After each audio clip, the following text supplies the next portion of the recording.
Et salut, c'est Fally Poups Aigle. Big up à BA20 TV. C'est un film.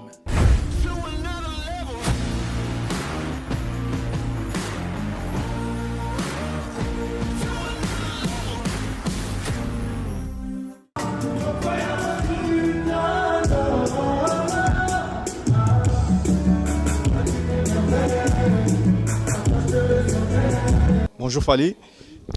Salut. À quelques heures de ta prestation, quelles sont tes impressions par rapport au show de ce soir? Ouais, je suis très content de présenter ce que j'ai toujours fait comme métier aux Belges.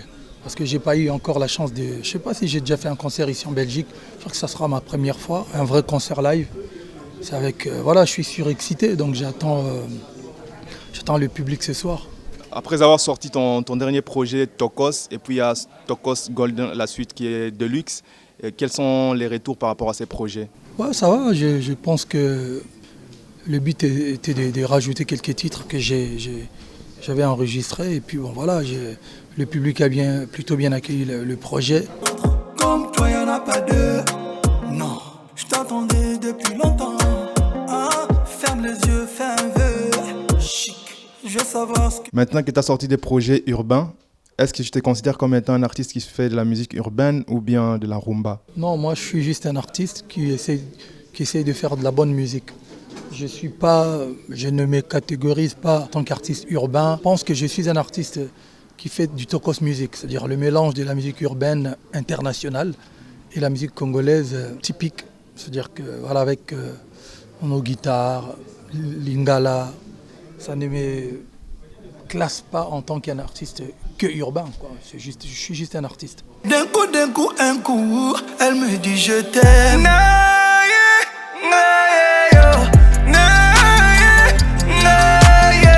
Mais qu'est-ce que tu dirais à ta fanbase qui te préfère dans la rumba? Ouais, moi je suis toujours lingalophone. Je pense même pas qu'il y ait encore des fans qui se doutent ou qui sont encore dans qui se posent encore ce genre de questions.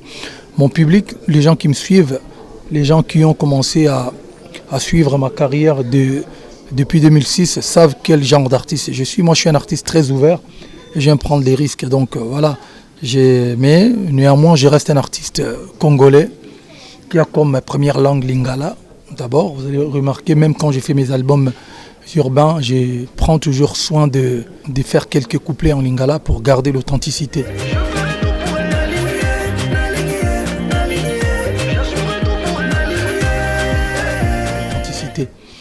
Après, bon, je pense qu'aujourd'hui, les gens ont compris que je sors des albums rumba et je sors aussi des albums urbains.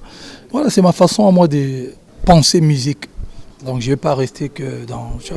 Elle a des secrets dans le cœur, ma chérie. Elle a des regrets, des rancœurs. Oh, ma chérie. À la veille des BET Awards, comment tu te sens? Parce que tu as été nominé au BET Awards. Et je me rappelle, dans une interview, tu as expliqué comme quoi ils privilègent plus les anglophones. Et qu'est-ce que tu en penses en fait? C'est ma 4e fois. Donc c'est la 4e fois que je suis nominé au BET Awards. Je l'ai dit la dernière fois quand j'étais nominé en 2017 ou 2000, je ne sais même plus c'était en quelle année, j'avais dit qu'ils favorisaient les artistes anglophones ou anglo-saxons. S'ils veulent crédibiliser leur cérémonie, il ne faut pas qu'il y ait du favoritisme. Donc il faut qu'ils laissent que le meilleur gagne. Et puis voilà, cette fois-ci, je suis nominé. Voilà, je vais me rendre à Los Angeles. Je vais en profiter aussi pour prendre un peu quelques jours de vacances avant de réattaquer la grosse tournée. Donc voilà. Depuis Droit Chemin, tu avais une vision qui est un peu américaine parce qu'il y a des featuring avec Olivia. Est-ce que tu gardes toujours cette même vision vers les artistes francophones pour l'instant? J'ai toujours voulu être un peu précurseur de ma vision, pour ne pas créer des polémiques. À l'époque déjà, moi quand j'avais sorti mon projet, je voyais déjà loin, je voyais les États-Unis. C'est la raison pour laquelle quand j'arrive avec Arsenal, j'ai été collaborer avec Olivia.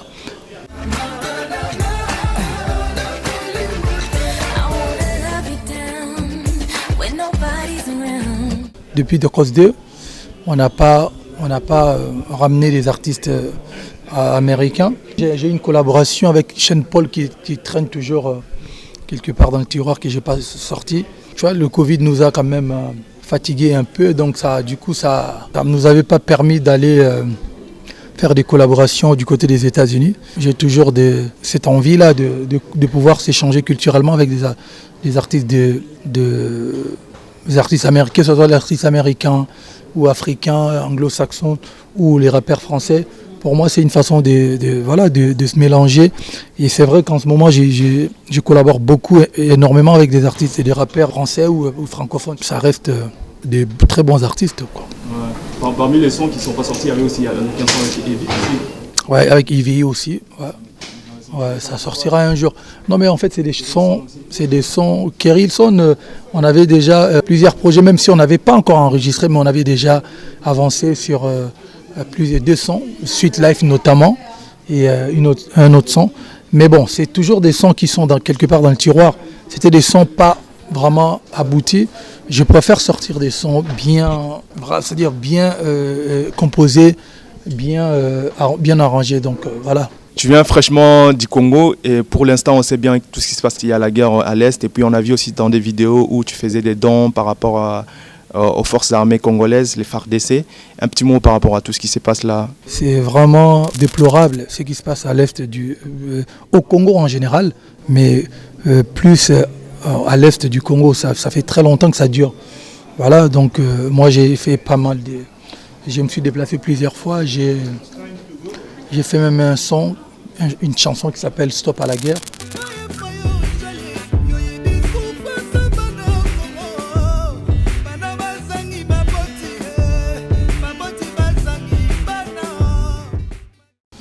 Avec la fondation, on a envoyé une ambulance médicalisée à l'hôpital général de Goma. Ouais, je connais un peu la situation et j'espère qu'on trouvera vraiment une solution pour que ça prenne fin, ces atrocités. Tu as toujours gardé cette vision américaine. Est-ce qu'on peut savoir un peu ton top 5 des artistes du moment? Pour le moment, mon top 5 de tout le temps. De tous les temps, ouais. Je vais dire, il y a un chanteur qui s'appelle Charlie Wilson. C'est un tueur, je l'aime beaucoup. Il y a des mecs comme des Jay-Z, des Snoop Dogg. Il y a King Kells, R. Kelly. J'écoute aussi Asher. Récemment, on a reçu Guy Desbar qui nous a parlé de votre collaboration dans les sons Sugar Daddy. Et lui, il est chaud en tout cas pour les clips. Est-ce que tous les sons des Tokos seront clippés? Bon, c'est une réédition, on va voir, je ne suis pas le seul décideur. On va essayer de voir avec la maison de disques, même si là, je suis focus sur mon album Rumba qui doit sortir là. Ah, ok. Mais voilà, on peut toujours changer des codes. Hein. On peut sortir un album Rumba et puis voilà, faire un coffret pour cadeau de Noël, sortir des clips comme Là-bas, Silence, Sugar Daddy. Il y aura des clips, je vais sortir des clips, mais je vais le faire en mode... je ne suis pas le code, quoi. Je ne suis pas des codes où quand tu passes à autre chose, tu ne sors pas des clips des anciennes chansons, non. Je vais essayer de faire à ma manière. Ouais. Tu as eu plusieurs featuring avec des artistes comme Booba, R. Kelly et j'en passe, Nino aussi. Et quel featuring qui t'a le plus plu en tout cas? Presque tous les artistes, hein, vous savez, chacun a sa façon de faire, chacun a sa façon de collaborer. Donc moi je respecte tous les artistes avec qui j'ai collaboré. C'est vrai que bon, les plus grands de tous, ça reste quand même R. Kelly. Tu vois.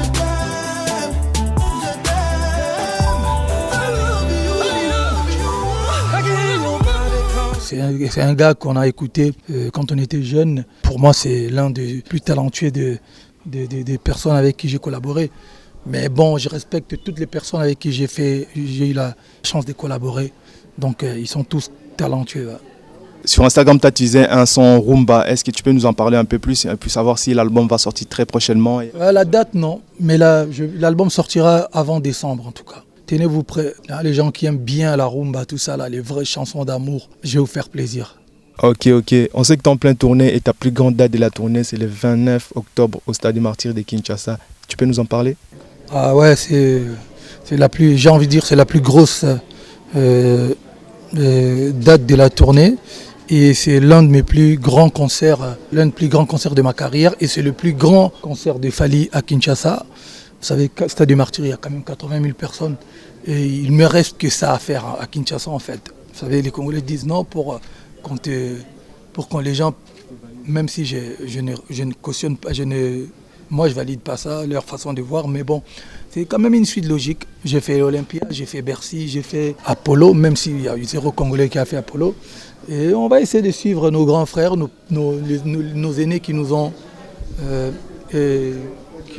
qui nous ont montré qu'il fallait faire Stade du Martyr. On va le faire ces stades et puis j'espère que... Non, je sais que ça va bien se passer, ça va bien se passer. Et la tournée a commencé, donc on est ensemble. On va faire ça propre.